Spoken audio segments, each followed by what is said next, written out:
আসন্ন প্রতিযোগী দক্ষিণ আফ্রিকার মিডলওয়েট চ্যাম্পিয়ন। তিনি ছিলেন সাদা খেলোয়াড় জ্যারেড বনাম টিম্পালং। দক্ষিণ আফ্রিকা রেইনবো নেশন নামে পরিচিত। এর রঙিন ল্যান্ডস্কেপ এবং সংস্কৃতি সত্যিই মনোমুগ্ধকর। একই সঙ্গে অসংখ্য বন্য প্রাণী তাকে শক্তির প্রতীক করে তোলে। এটি দক্ষিণ আফ্রিকানদের একটি সহজাত আবেগ দেয় বলে মনে হয় এবং আকর্ষণ। ফটোগ্রাফারদের মধ্যে তিনি প্রিয়, তবে তিনি আংটির রাজা। অত্যাশ্চর্য চেহারা, তবুও এটি শক্তি এবং দায়িত্বকে মূর্ত করে তোলে। তিনি একাধিক দক্ষিণ আফ্রিকান লাইট হেভিওয়েট এবং মিডলওয়েট শিরোপা জিতেছেন এবং 2011 আইএসএ চ্যাম্পিয়নশিপে এমিজের এই যুদ্ধ দক্ষিণ আফ্রিকানদের প্রচণ্ড আবেগকে থাইল্যান্ডের শক্তিশালী সেই টিম্পালংকে জয় করতে যায়। So I just want to use it so I have no regrets when I retire.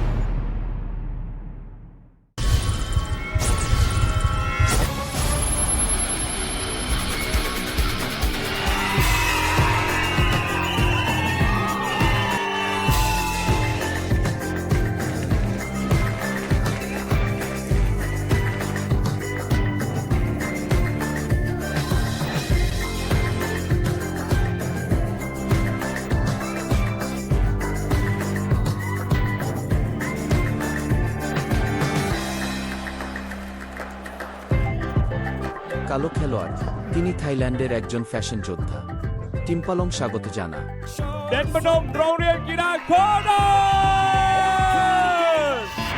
বল শক্তিশালী এবং বল ভারী, খাস্তা এবং নির্ণায়ক। স্থিরতা আক্রমণ করা যেতে পারে এবং হোল্ডিং রক্ষা করা যেতে পারে। আত্মালোড়িত নাচের পদক্ষেপ, সৃজনশীলতার হোম গ্রাউন্ড, আত্মবিশ্বাস তাকে পুরো মঞ্চে আধিপত্য বিস্তার করতে দেয়। টিম্পালং 20 বছর বয়সী।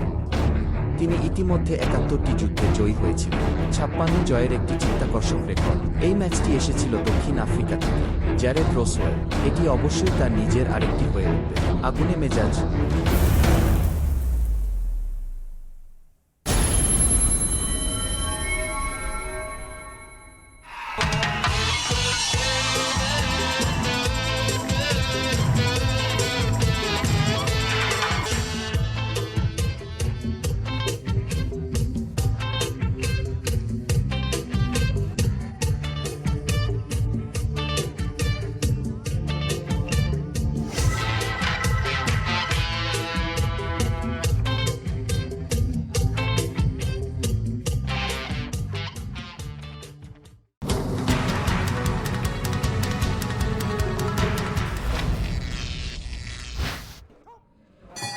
দুই দলের মধ্যে প্রথম ম্যাচ শুরু হয়েছে।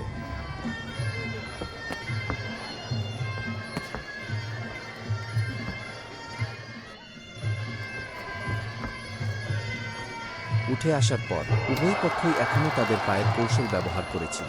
এই ক্রমাগত অদলবদল। অবশ্যই তিনি আসার সাথে সাথেই টিম্পালং তার ডান পা দিয়ে বেশ কয়েকটি মিড রেঞ্জ শট অবতরণ করেছিলেন। উভয় পক্ষই একই রয়ে গেছে।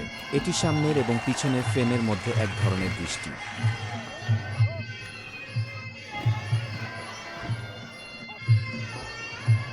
দেখুন, এই ধরনের ক্রমাগত চলার মাধ্যমে দূরত্ব পরীক্ষা করতে, তারপর কিছু সুস্পষ্ট দেখা দেয়। আরও কিছু কার্যকর সুইপিং কিকগুলি তুলনা করা হয়।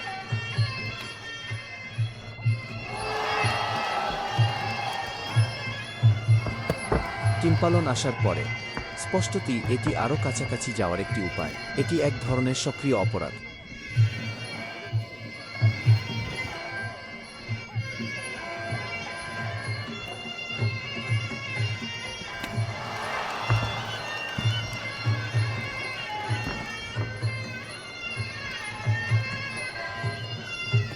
চলুন দেখে নেওয়া যাক এই ধরনের উচ্চতার অনুপাত। আপনি বরং একজন পাতলা খেলোয়াড়।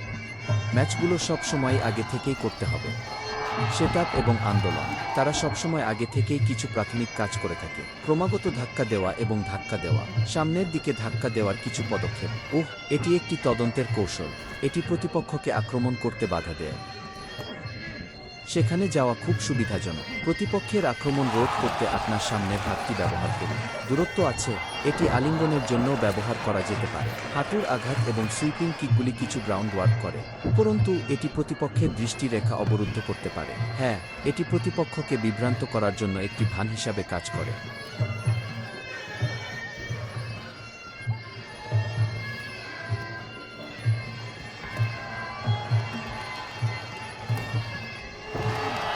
যত তাড়াতাড়ি দুপক্ষ ঘুষি বিনিময় করে, অবিলম্বে এই ক্লোজ রেঞ্জ কোনুই স্ট্রাইক ফেজে প্রবেশ করুন, কারণ দুটোরই ডানার দৈর্ঘ্য তুলনামূলকভাবে লম্বা। সুতরাং আপনি যখন আপনার সামনের হাতটি বাড়িয়ে দেন, তখন অন্য ব্যক্তির কাছে পৌঁছানো সহজ হয়। ফ্রন্ট হ্যান্ড যোগাযোগ করার পরে এই দূরত্বের পরীক্ষা আপনার হৃদয় খুব পরিষ্কার উপলব্ধি থাকবে।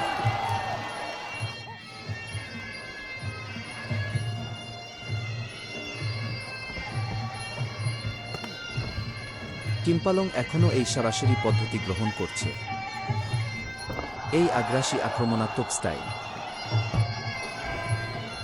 দক্ষিণ আফ্রিকার জ্যারেডের কি হবে?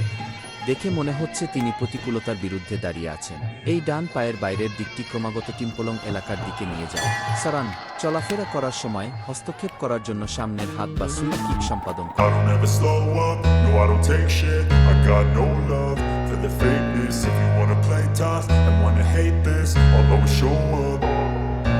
I don't ever slow up, no I don't take shit. I got no love for the fakeness. If you wanna play tough and wanna hate this, I'll always show up and make a statement. I don't ever slow up, no I don't take shit. I got no love for the fakeness. If you wanna play tough and wanna hate this, I'll always show up and make a statement. Everything I do so instinctive and so passionate. Every word I move so descriptive.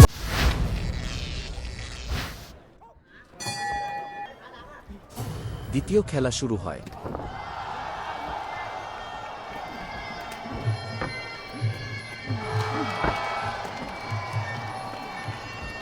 যদিও Jared বারবার এই ঘুষি এবং লাঠি নিক্ষেপ করে কর্মের output, কিন্তু আমরা মুখ দেখতে পাই। টিম্পালং একটি এক হাতের হেড গার্ডিং স্টাইল, অন্য হাত এই রক্ষণাত্মক স্টাইলকে সমর্থন করতে এগিয়ে যায়। প্রভাবটি খুব স্পষ্ট নয়, আর টিম্পালং ধাপে ধাপে এগিয়ে যাচ্ছে। জ্যারেডকে প্রতিটি পদক্ষেপকে পূর্ণ শক্তি দিয়ে উন্মোচন করতে দিন। এটি পুরোপুরি প্রকাশ করা যাচ্ছে না, এটি তার পদক্ষেপের প্রতি তার আত্মবিশ্বাস বাড়িয়ে তোলে। এটি একটি উল্লেখযোগ্য প্রভাব ফেলতে পারে। প্রতিটি নড়াচড়াই পরীক্ষার মতো মনে হয়েছিল, এতে খুব বেশি পার্থক্য হয়নি। কম সুইপের পরে এই সামনের পাটি দেখুন। টিম্পালন চতুরতার সাথে একটি ব্যবহার করে প্রতিরক্ষার জন্য হাঁটু তোলার একটি উপায়, জ্যারেডের আক্রমণ আটকাতে। এবং জ্যারেডের অপরাধ, পুরো বাহিনী পুরোপুরি মুক্ত করা হয়নি, মনে হচ্ছিল পুরো রক্ষণটি প্রায় দুর্ভেদ্য ছিল। সুতরাং এটি সম্ভবত একই জিনিস যা জ্যারেড প্রতিটি আক্রমণাত্মক খেলায় করে। সব বাইরে যাওয়ার কোনো কারণ নেই, কারণ তিনি তার ক্ষমতা প্রয়োগ করতে পারেননি। হ্যাঁ, কারণ তিনিও অনুভব করেছিলেন যে যদি তিনি খেলেন তবে সম্ভবত তিনি রক্ষণ চালিয়ে যাবেন। কখনো কখনো যখন অন্যরা রক্ষা করে, আসলে এটি নিজেও খুব কষ্ট দেয়। এ ধরনের সময় আমি আক্রমণ করি এবং প্রতিবার আপনার প্রতিরক্ষা তাদের বিরুদ্ধে রক্ষা করে। তারপরে একই সময়ে আমি প্রতিটি পদক্ষেপকে আক্রমণ করি। বিদ্যুৎ ছাড়ানো যায়নি, এটা আমাকে খুব দম বন্ধ করে দেয়। মিড রেঞ্জ সুইপ সহ টিম্পালং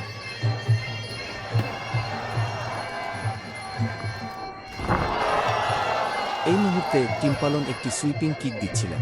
জ্যারেড ফ্রন্ট কিক দিয়ে ব্লক করার চেষ্টা করেছিলেন, কিন্তু শরীরের ভঙ্গি হারানোর কারণে। প্লাস টিম্পালনের সুইপিং কিক এগিয়ে যাওয়ার গতি খুব শক্তিশালী। ঠিক আছে, জ্যারেড নিচে আছে। সাধারণ মুয়ে থাই যোদ্ধাদের পেশি মাত্রা এক নয়, অন্যান্য প্রকল্পগুলির এত বড় মাত্রা রয়েছে, বিশেষ করে মুয়ে থাই যোদ্ধারা যারা দীর্ঘ সময় ধরে এই ধরনের আলিঙ্গন এবং আলিঙ্গনের প্রশিক্ষণ নিয়েছেন। প্রকৃতপক্ষে তাদের কোমর এবং পিঠ আসলে প্রভাবিত হয়। মূল শক্তি সহ এটি বেশ শক্তিশালী, অন্যগুলি দৈনন্দিন সমস্যার কারণে ঘটে। ফেসেট জয়েন্টগুলির পেশি শক্তি সেটাও বেশ ভয়ঙ্কর ছিল। এটা ঠিক যে আমরা এই পেশির মধ্যে দিয়ে যাচ্ছি, বাইরের দিক থেকে বলতে পারবেন না, কারণ মুয়ে থাই ম্যাচগুলি এই কোনুই স্ট্রাইকের অনুমতি দেয়।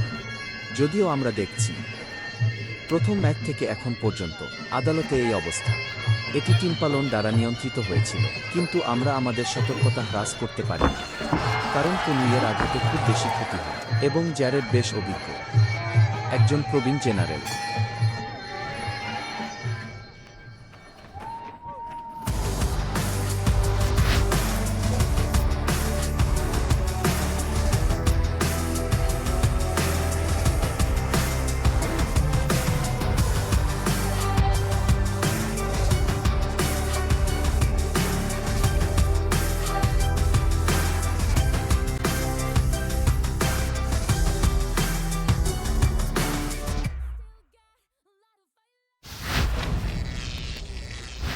এখন হাফ টাইম বিরতির সময়। আমরা টিম্পলংকে মাঠের বাইরে সহকারী হিসাবে দেখি। ভ্যাসলিন ব্যবহার করুন। টিম্পলংকে কিছু চিকিৎসা দিন। এই মুহূর্তে তৃতীয় রাউন্ডে টিম্পালং এই প্রতিপক্ষকে নিয়ে আরও বেশি, আবার প্রতিপক্ষের কাছে আঘাত করা সহজ। ফলস্বরূপ কেউ এবং লড়াই শেষ হয়ে যায় সেক্ষেত্রে, কারণ প্রথম 2 রাউন্ডে আপনার সম্পূর্ণ সুবিধা ছিল। হেরে যাবেন খেলা, এটা বেশ করুণা বোধ করবে। হ্যাঁ, এবং একই সময়ে আমাদের মুয়ে থাই ম্যাচে আসলে রেফারির রায় শুধু কোর্টে তার পারফরম্যান্সের জন্য নয়। আরেকটি গুরুত্বপূর্ণ বিষয় হল এটি অন্য পক্ষের উল্লেখযোগ্য ক্ষতি করেছে কিনা, কার্যকর ক্ষতি।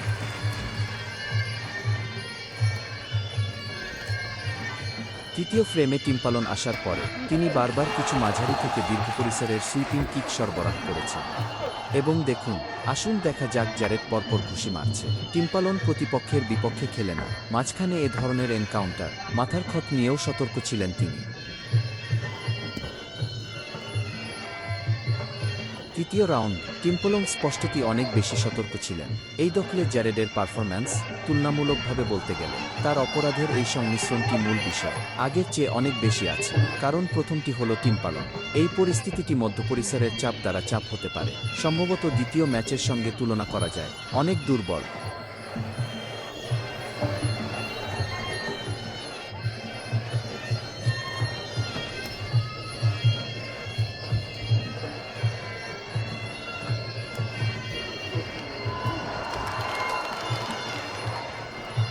উভয় দলই তৃতীয় রাউন্ড খেলতে চেয়েছিল।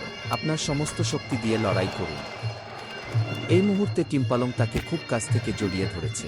আপনার প্রতিপক্ষের কাঁধে 2 হাত রাখুন। যে মুহূর্তে তারা তাকে খুব কাছ থেকে জড়িয়ে ধরল, জ্যারেড পরিস্থিতির সুযোগ নিয়েছিল। আক্রমণটি বাধা দেওয়ার জন্য তিনি একটি কনুই স্ট্রাইক করেছিলেন, বেশ বিপজ্জনক। এতক্ষণে টিম্পালং স্পষ্টতই খেলায় ছিল। অপরাধ সম্পর্কে কিছু বড় উদ্বেগ রয়েছে।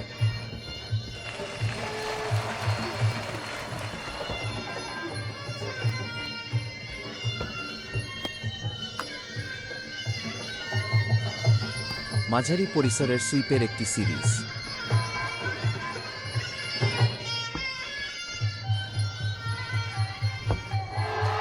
সঙ্গীতের ছন্দ, একটি লক্ষণীয়ভাবে দ্রুত গতি। এটি কোর্টে উভয় পক্ষের জন্যও একটি ইঙ্গিত ছিল। এখন পর্যন্ত ম্যাচের চেয়ে এটা ভালো। গতি আরও ত্বরান্বিত করতে হবে, আরও ভালো কিছু পরিস্থিতি খেলুন।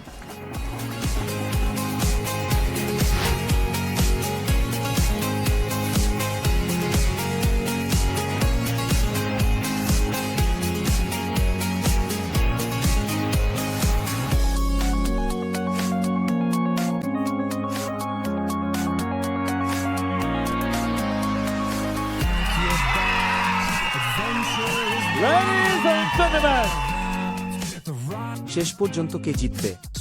the winner is the final winner. Dan Phnom Rong Lian Kiragolat from Thailand. এই ম্যাচে জিতেছে ব্ল্যাক।